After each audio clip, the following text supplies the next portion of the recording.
Thanks for this opportunity. This is really, it's been a while since we spoke. Indeed. I think it was in June last year, Correct. But for me, there's some questions that really haven't been answered from that period. Okay, I know a lot has gone into the water since then, but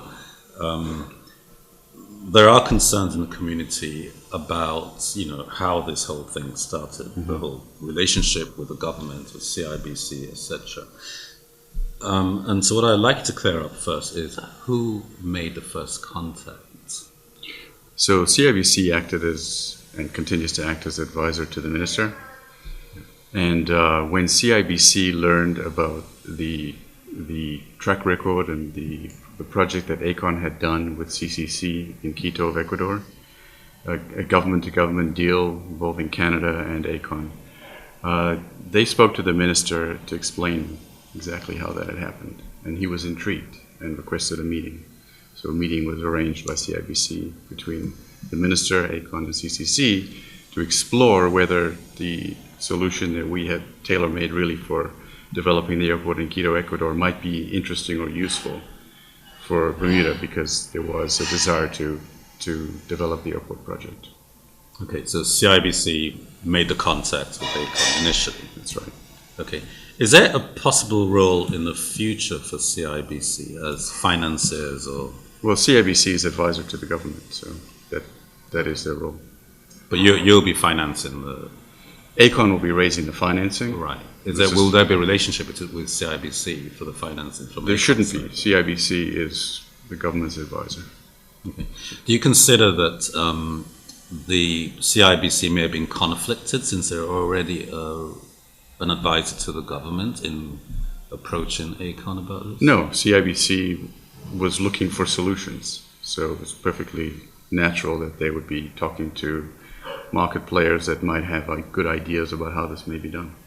That's their role as the advisor. Right, but you've described CIBC as a back channel, so that means they were advising you as well. No, CIBC was not advising Aecon. According to my reading of the dictionary, a back channel is a secondary or covert source of information. What does that mean? I would disagree with that. Back channel is an informal means of communication. It's very normal. Okay. Yeah. It's not a conflict in your view? Not at all. But it benefited you, it benefited Aecon, didn't it? It benefited Bermuda. Really, this is what they're trying to do. Did it benefit Aecon? Well, Aecon's a business. It's a business opportunity, sure. Okay. Can you quantify the risk that Aecon is actually taking at this stage? What is the financial risk to Aecon? Aecon is undertaking the cost and the effort of developing the project for a period of time until we achieve financial close. That will cost us several $1 million. I won't quantify it exactly, but it's not a cheap exercise. We're spending some money on design. We have lawyers and so on. But there are penalties to Bermuda if we pull out at this stage. If Bermuda decides to walk away, absolutely. This is the deal, that we will spend the time and the effort to package a project for Bermuda, bring it to financial close, and if the government decides this is not what they want, yeah, sure. This is what happens when effectively you have a private company that's developing a tailor-made solution. It costs money and understood, but there's no risk to you at this stage. I mean, because if Bermuda decides to walk away. Well, we're very confident that Bermuda will like the end product and that there won't be a need to walk away. So I don't see. But if the finance minister called you tomorrow and said, sorry, I've listened to the people and they're upset and we're not going to do this deal, how much will it cost the taxpayer? Well, I would rather not speak to the specifics. But it will cost the taxpayer something. There will be some consequences, obviously, to having gone down the road for a couple of years and developed the project, sure. My recollection is that it's about 120% of what you would have spent already. If Bermuda walks away, sure. Okay, so that means there's really no financial risk to you at this stage, isn't it? We have some financial risk in the deal succeeding, in things happening other than Bermuda walking away. So that can happen. We're taking some risk, putting a lot of resources to work over a long period of time that could otherwise be doing other things. It's like an opportunity cost type opportunity cost. We're spending real money, so there is some risk, but as I say, we wouldn't be doing this if we weren't highly confident that it will work. Right, you've got like revenue guarantees and all this. It's a really sweet deal for Aecon, isn't it? I wouldn't put it that way. What's on the table is what's necessary to get the deal done. Okay. The guarantee that you may have heard about is a guarantee it will be in place as a support for the project. It's not intended to be a source of funding for the project. Are you committed to Bermuda for the long term? Aecon is a developer and a builder. Our traditional approach is to take a project from the inception development phase, build it, get it to a steady state. At that point, it's very common in our business for the developers to then move out of the project and make way for long-term financial investors. We as a company have done both, where we've held for the long term, or we have sold at some stage to a developer, or a long-term investor. That's absolutely natural sort of occurrence in the life cycle of these projects, and typically seen as a sign of a project success when it has successfully gone through the life cycle of development, build, and into operations and steady state, and it's time for sort of the long-term institutional investors, 25, 30-year money to come in. That's typically seen in our business as a great success. So Aecon is one of those companies that, So what's the average length of time you've actually held a project like this? 10 to 12 years. 10 to 12 years? Yeah. You sold Quito after like 2 years, didn't you? We sold Quito after being involved for 14 years. 14 years? Yeah. Okay. And was that very successful for you? It was a successful project. Okay. What might be the future of the motocross, the land where the motocross is right now? Yeah. Because there's people concerned that it might be shut down. They shouldn't be concerned. It's not a part of the land that's contemplated to be part of the project, and we have no interest in it, or no interest in any change. Okay. Yeah. No. It's not part of the project. I guess my question now would have to do with the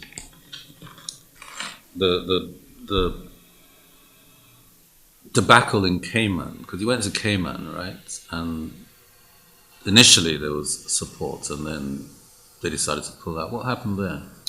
So in Cayman, Aecon and CCC submitted a very similar proposal to what we've done here. Yeah. Initially, the government was very interested in it. In fact, if they had accepted it, they would have an operating completed asset by now. But the government changed, and the attitude of the new government was different. They didn't want to proceed down that road. Do you have a sense of why they didn't want to proceed down the road? We don't know. We never heard the reasons Didn't why. ask. There's a change in government. That's what happens. But you didn't ask, did you? I mean, you must have asked us. I think that, it's the prerogative of governments to change their minds. They prefer to do a project where they essentially funded it themselves. We believe that it will take decades for them to do it that way, because they're in a similar situation to Bermuda, where they cannot borrow. It takes a lot longer to fund and build a project in that way. So we think they would have been better off. The new terminal would have already been completed by now, but the prerogative of government is to do things the way they want to do it. Okay. Is there anything you think you would like to say to the Bermuda public at the moment? I would just say that we feel privileged as a company to be involved in a project of this significance at this time in the country. We know that Bermuda has been through a rough time since the 2008 recession. We see the beginnings of improvement, and we think there's a critical time for the project to happen in terms of inbound investment and so on. And as a company, we're privileged to be part of an extraordinary opportunity at an extraordinary time. The Minister of Finance has actually borrowed almost $1 billion in the last 3 years. How much will this airport cost? Sorry, it would be expensive for us to borrow this country. It might be expensive for us to borrow the country, I agree, but I mean, the Minister of Finance, as I said, in the last 2.5 years has borrowed $1 billion. Yeah, so it's not unforeseeable that a sovereign government, not quite sovereign, but a government cannot borrow money like this. Sure. It's their choice not to borrow further for this project, Yeah. and not to impose the burden of it on the Bermuda taxpayers. Of course, with a high GDP per capita here, it's not possible to borrow money from the World Bank, IMF, those kind of agencies. But there's a benefit really beyond all of that in doing this through a PPP or P3 model. Yeah. A certain discipline around the financing that comes with the way in which those projects are financed, which you don't get when government finances projects. Project lenders hold companies to a very high standard, and those sort of benefits you don't get from a traditional government financing. You mean the PPP model Yeah. is far superior to traditional procurement? That's what you're saying? Absolutely. All right. Well, I've looked at PPP in England, and it's a complete disaster. There's all kinds of fallout from some of those massive infrastructure projects in the UK and other places, Australia. We've done a PPP with the hospital, and the cost of healthcare going to skyrocket in order to actually finance that thing and pay our obligations under it. You've been guaranteed revenue that we won't be getting otherwise. So how can it really be that superior? I know the UK has had their issues with P3s. Canada has not. Canada has, at the moment, the most successful PPP program in the world. So the Canadians are superior then? It's not a matter of superiority. It's a matter of, It must be. of proven success. Yeah. Over 200 PPP projects have been successfully financed and closed in Canada. We're using the Canadian model here. On top of that, for this project, which is unique, we have the involvement of the Canadian government, who are wrapping the construction. Which backs you. The Canadian government backs everybody. So they are wrapping the construction cost and the construction risk. That's a AAA credit. And that brings an element to the P3 model that's sort of an enhancement that most projects do not benefit from. Right. Well, the UK DFID could have done it for Bermuda. Excuse me? The UK departments could have done it for Bermuda, a similar role that I believe that Canada has a unique offering in this respect. There's no other agency in any other country that does what the Canadian Commercial Corporation can do, which is to actually sign commercial contracts. Okay. So, we're taking the benefit of, and Bermuda is receiving the benefit of, a really unique proposition from Canada. Now, back to your point about the tighter discipline imposed by this model.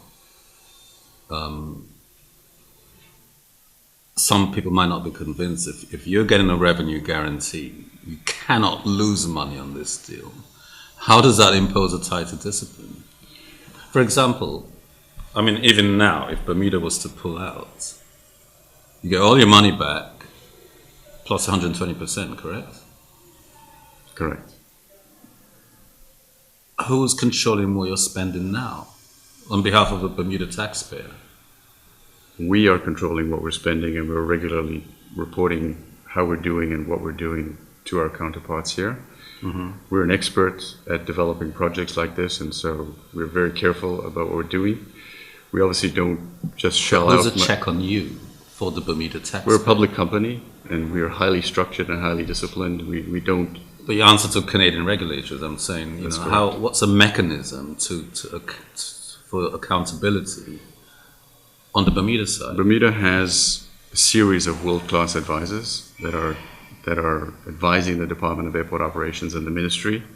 These are people that, from technical, financial, and other disciplines, know and understand how projects are developed, and they're overseeing exactly what we're doing and the work that we're doing. But they can't really supervise you, can they? You've signed a contract. You just, it's almost like a blank check. They're monitoring us very closely. This is a very open, very transparent process. They're seeing all the investigations that we're doing. They know exactly who we're hiring to do the work. They're seeing our reports and so on. So we're being pretty closely monitored, right, to ensure that the work that we're doing and the funds that we're spending are well spent. And really, if anything were to go wrong, Bermuda would get the benefit of all of the work that we've done.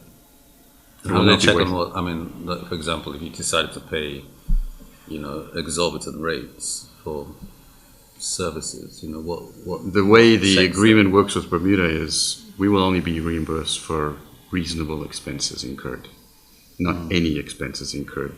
What we spend has to be substantiated, it has to be reasonable, and if we go and and waste money or spend it inefficiently, we won't get reimbursed. That's how it works. I'm trying to figure out who determines that. That's all. This is determined by the government of Bermuda on the advice of companies that they retain that have expertise in this field. Okay, like the auditors and... They've retained, world-class advisors. Why we need to do this now as a country is a question that I think the country needs to answer. And according to some poll that was done, 75% of Bermudians don't think it needs to be done now. Would you argue with that point of view? I would. Okay. We've heard and verified ourselves, based on the minister's speech, that the useful life of the assets, the existing assets, was exceeded in 2008. And we've been through that property and we can see that. And we don't believe those buildings can be re-lifed, as they say. The airport buildings are out of date and need to be replaced. Everybody knows that. In order to be safe and properly run and efficient, there's a tremendous amount of money that is sunk into maintaining and patching those buildings. It's really just wasted. Ultimately, a new terminal will be built, so we don't see the logic of spending hundreds of millions of dollars keeping an old building together and then ultimately spending money on the new build and duplicating those. So we think it needs to be done. We've gone through those buildings and seen for ourselves that they're in bad shape. And we also think that it's a perfect time in the economic cycle where Bermuda is showing signs of growth to inject this capital into the economy and to help as a catalyst, to other investments that may follow. Okay. Can you offer any guarantees to the employees of the airports? There's some concern. No, we need to address this. There's some concern about employees at the airport. Have they all signed away their contracts and decided they're going to... So when we came to Bermuda to do our initial assessments of what we thought needed to be built and the operation, we were very impressed by the operating team. We think they're doing a phenomenal job operating a very difficult asset. And we had no hesitance whatsoever to say that we would take on board every employee of the Department of Airport Operations into our project. And that, terms that at least is favorable. Yes, exactly. And we've extended that offer to all of them. We've shown them an organizational chart where each employee was able to identify their position in the company. And so now it's just a matter of working on the transition. Have they all accepted this offer? We have to make the formal offer to each one. But we've in principle offered everybody a position. Have they in principle accepted the offer? Well, they have to make a decision. It's their decision. How comfortable do you think they are? I think most of the employees we find are very proud and very excited about the work that they do. And I think how comfortable are they with the relationship with Aecon? It's a developing relationship. We think so far that they've seen a lot about our company that they like. We're consistently named as one of the top 50 employers in Canada. And so Canadians are comfortable with you, but how comfortable do you think the Bermudian worker is comfortable? I think it's growing. They have to get to know us. Okay. Right. Interest rates, if they rise as they are rising, they're expected to rise soon, how will that affect the whole deal from the Bermuda side of things? We will have fixed cost financing. Okay. We'll set. So it's not going to affect it at all? No. All right. Thanks. I'm done.